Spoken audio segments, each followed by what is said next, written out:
And let's turn now to a live look at what's going on outside. Our Bailey Cornick's at the Portland Jetport right now, and we're hearing the Jetport is actually on backup power. What are you seeing out there, Bailey?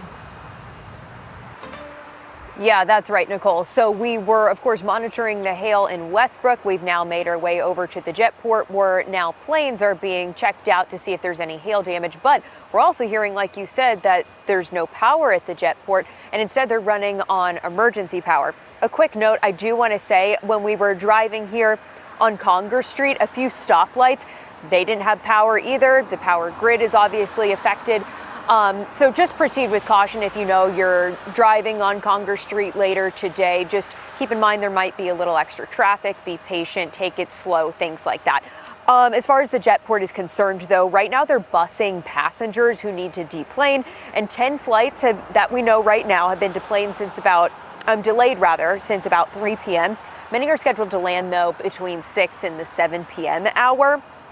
So, of course, we'll keep you updated as we learn more about how the power outage is affecting the Jetport on our website, and we'll have a little recap for you at 11. We'll toss it back to you, Nicole. All right, thanks, Bailey. And then on to Christian Harsa is also standing by with more from the storm, and he joins us from South Portland. Hi, Christian. Hi, Nicole. I'm at the intersection of Fickett Street and Hillcrest Avenue, and the C&P truck actually just went by. It's behind the camera over here, and this road is now open. When I first got here, there's a power line down behind us here, but they came in, took care of that. But what I want to show you now is what this street looks like here. As you can see, there's a very large tree down in this person's yard, and you won't be able to see it, but there is a car somewhere underneath all of those branches there.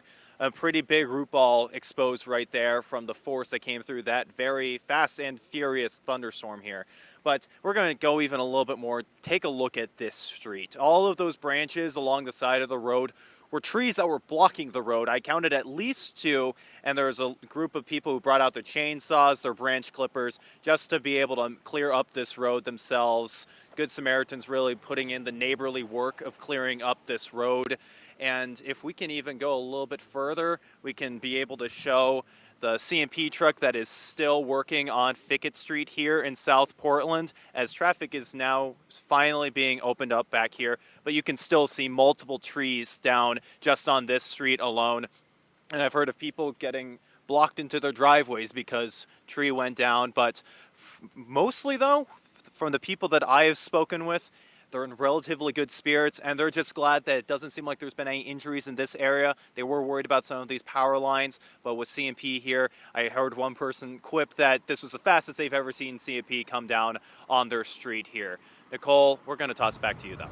Okay, well, that's some good news there. Thanks, Christian.